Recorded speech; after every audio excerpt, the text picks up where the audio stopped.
ಬೆಂಗಳೂರಲ್ಲಿ ಫುಟ್ಪಾತ್ ತೆರವು ಬಳಿಕ ಮತ್ತೊಂದು ಶಾಕ್ ಎದುರಾಗಿದೆ. ಅನಾಥ ವಾಹನಗಳ ತೆರವಿಗೆ ಚಾಲನೆ ಕೊಟ್ಟಿರೋದು ಸಚಿವ ಕೃಷ್ಣ ಬೈರೇಗೌಡ.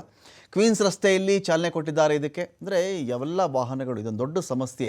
ಮತ್ತು ಈ ಅನಾಥ ವಾಹನಗಳಿದೆಯಲ್ಲ, ಇದೊಂಥರ ನ್ಯಾಷನಲ್ ವೇಸ್ಟ್ಗೆ ಸಮ. ಇದು ಯಾವುದೇ ವಾಹನ ಆಗಲಿ ಯಾರಾದರೂ ಬಳಸಬೇಕು.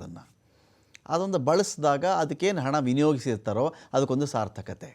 ಅಕಸ್ಮಾತ್ ಅವ್ರು ಬಳಸೋಕ್ಕಾಗಲಿಲ್ವಾ, ಇನ್ಯಾರಿಗಾದರೂ ಮಾರಬೇಕು. ಅಕಸ್ಮಾತ್ ದೇಶ ಬಿಟ್ಟುಬಿಟ್ಟಿದ್ದಾರಾ, ಆ ವಾಹನದ ಮಾಲೀಕರಿಗೆ ಇಲ್ಲೇ ಇಲ್ವಾ, ಇಲ್ಲವ್ರಿಗೆ ಮಾಹಿತಿ ಕೊಡಬೇಕು. ಇಂಥ ವಾಹನ ಇದೆ ಸ್ವಾಮಿ, ದೇಶ ಬಿಟ್ಟಿದ್ದೀನಿ ನಾನು, ತುಂಬ ಹಳೆ ವಾಹನ, ರಿಪೇರಿ ಮಾಡ್ಸೋಕ್ಕೆಲ್ಲ ಖರ್ಚಾಗುತ್ತೆ, ಯಾರಾದರೂ ಬಳಸ್ಕೊಳ್ಳೋದ್ರೆ ಬಳಸ್ಕೊಳ್ಳಿ, ನನಗಿಷ್ಟು ಹಣ ಕೊಟ್ಟರೆ ಸಾಕು, ಈ ಥರದಾದರೂ ಮಾಡಬೇಕು. ಅಥವಾ ನ್ಯಾಯಾಂಗ ಪ್ರಕ್ರಿಯೆಗೆ ಒಂದು ವಾಹನ ಸಿಕ್ಕಾಕೊಂಡಿದೆಯಾ, ಅದ್ರ ಬಗ್ಗೆ ವಿಲೇವಾರಿ ಆಗಬೇಕು. ಆಕ್ಸಿಡೆಂಟ್ ಕೇಸ್ಗಳಾಗಿದೆಯಾ, ಅದು ಇತ್ಯರ್ಥ ಆಗಬೇಕು. ಆದಷ್ಟು ಬೇಗ ಒಂದು ಫಾಸ್ಟ್ ಟ್ರ್ಯಾಕ್ ಕೋರ್ಟ್ ಮಾಡ್ತಾರೋ, ಆ ವಿಚಾರಕ್ಕೆ ಸಂಬಂಧಪಟ್ಟಂತೆ ಲೋಕ ಅದಾಲತ್ಗಳನ್ನು ಮಾಡ್ತಾರೋ, ಕರೆಸ್ತಾರೋ, ಯಾರಿಗೋ ಪರಿಹಾರ ಸಿಗಬೇಕು, ಯಾರಿಗೋ ಅದರಲ್ಲಿ ಕಾಂಪನ್ಸೇಷನ್ ಸಿಗಬೇಕು, ಯಾರ್ದೋ ಕೇಸ್ ಮುಕ್ತವಾಗಬೇಕು ಅಂತ ಇದೆಯೋ ಅದೆಲ್ಲ ಕರೆಸಿ ಒಂದು ರೀತಿ ಅದು ಬಗೆಹರಿಸ್ಕೊಂಡು ಬಿಟ್ಟರೆ ಈ ವಾಹನಗಳಿಗೆ ಒಂದು ಮುಕ್ತಿ ಸಿಕ್ಕಿಬಿಡುತ್ತೆ. ನಿಮಗೆ ಒಂದು ಮುಕ್ತಿ, ಯಾರೇ ಆಗಲಿ, ಯಾರದೇ ವಾಹನ ಆಗಲಿ, ಅದನ್ನು ಬಳಸಿ, ಇಲ್ಲ ಬಳಸುವವ್ರಿಗಾದರೂ ಕೊಡಿ, ಇಲ್ಲ ಅದನ್ನು ಮಾರಿ, ಇಲ್ಲ ಹರಾಜು ಹಾಕಿ. ನೋಡಿ, ಇವತ್ತೊಂದು ಕಾರ್ ಅಂತ ಅಂದ್ಕೊಳ್ಳಿ, ಒಂದು ಕಾರ್ ಇದೆ ಅಲ್ವಾ, ಅಲ್ಲಿ ಎಷ್ಟೋ ಜನಗಳಿಗೆ ಆ ಒಂದು ಕಾರ್ ಅನ್ನೋದು ಒಂದು ಕನಸದು.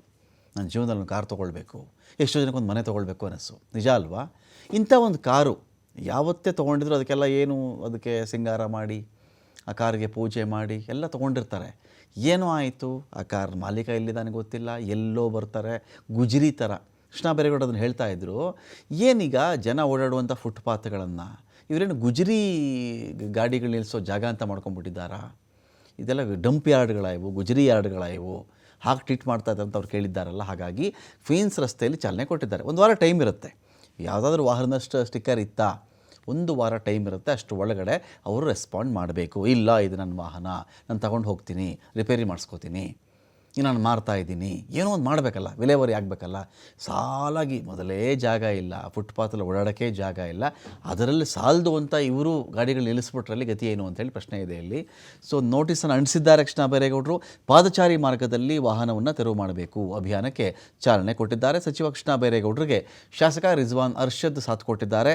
ಸ್ಟಿಕ್ಕರ್ ಅಳವಡಿಸುವ ಮೂಲಕ ವಾಹನಗಳ ಗುರುತು ಹಿಡಿಯಲಾಗ್ತಾ ಇದೆ. ಒಂದು ವಾರದ ಒಳಗಾಗಿ ಮಾಲೀಕರು ತೆರವು ಮಾಡಬೇಕು, ಇಲ್ಲವಾದರೆ ಅನಾಥ ವಾಹನಗಳನ್ನು ಬಹಿರಂಗವಾಗಿ ಹರಾಜು ಹಾಕಲಾಗುತ್ತೆ ಅಂತ ಹೇಳಿ ಕೃಷ್ಣ ಬೈರೇಗೌಡರು ಹೇಳಿದ್ದಾರೆ.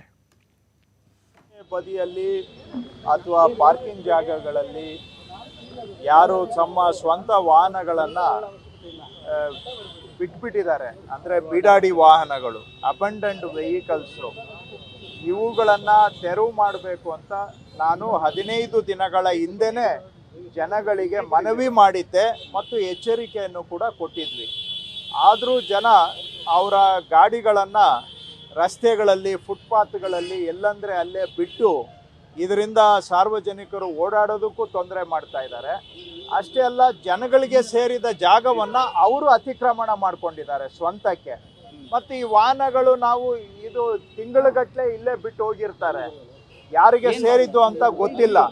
ಇದರಿಂದ ಬೆಂಗಳೂರಿಗೆ ಜನಕ್ಕೆ ಓಡಾಡೋದಕ್ಕೂ ಕಷ್ಟ, ಮತ್ತೆ ಸಾರ್ವಜನಿಕರಿಗೆ ಸೇರಿದ ಜಾಗ ಅವರು ಸ್ವಂತಕ್ಕೆ ಅತಿಕ್ರಮಣ ಮಾಡ್ಕೊಳ್ಳೋದು ಕೂಡ ಕಾನೂನು ಉಲ್ಲಂಘನೆ.